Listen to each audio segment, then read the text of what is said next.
Bueno, eu a pregunta de por que ou cando comecei a escribir, a verdade é que tampouco teño unha resposta concreta, non? En todo caso, si sei os motivos que influíron en min a hora de ter esa querencia pola creación literaria, que eu resumiría en dous motivos, non? Primeiro, un de tipo individual, que son as lecturas que ao longo destes anos foron forxando pois, esa panorámica da miña visión da literatura, que, de alguma maneira, desde moi novo, sempre tive unha especie de voracidade lectora que me marcou de xeito decisivo. Penso que un escritor ten que ser un bo lector.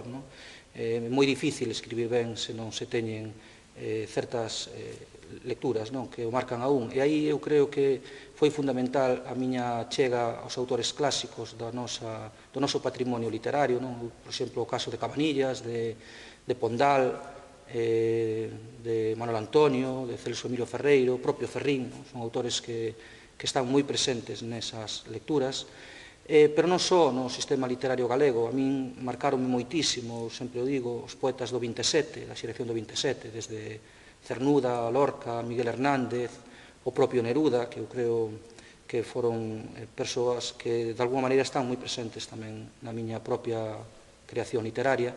Eu penso que ese foi un motivo moi importante.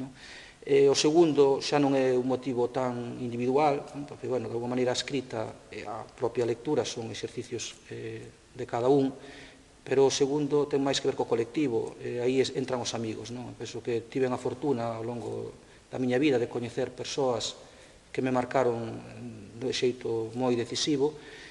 A primeira delas é Tareixa Novo, que foi unha mestra miña na época da EXB, xa polos finais dos anos 80, ela deu clase, impartiu clases en Fisterra, e inculcoume desde moi pronto o amor pola literatura, a conciencia de que temos un país, que temos unha cultura propia, unha identidade.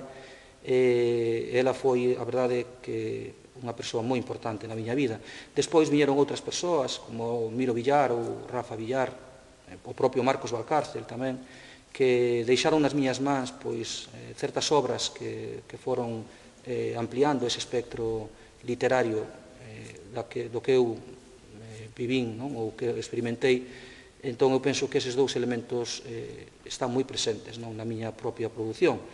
Ao mesmo tempo, penso que un escritor, eu sempre distingo entre un poeta e un escritor, e non o fago desde premisas de ámbito literario, senón un poeta pode ser un versificador, calquera persoa pode dominar certos rexistros poéticos, ter a velencia na versificación estrófica, pero un escritor é moito máis que iso. Por iso eu considero o escritor unha persoa concienciada co momento que lle tocou vivir, coa historia que lle tocou vivir ao longo da súa vida.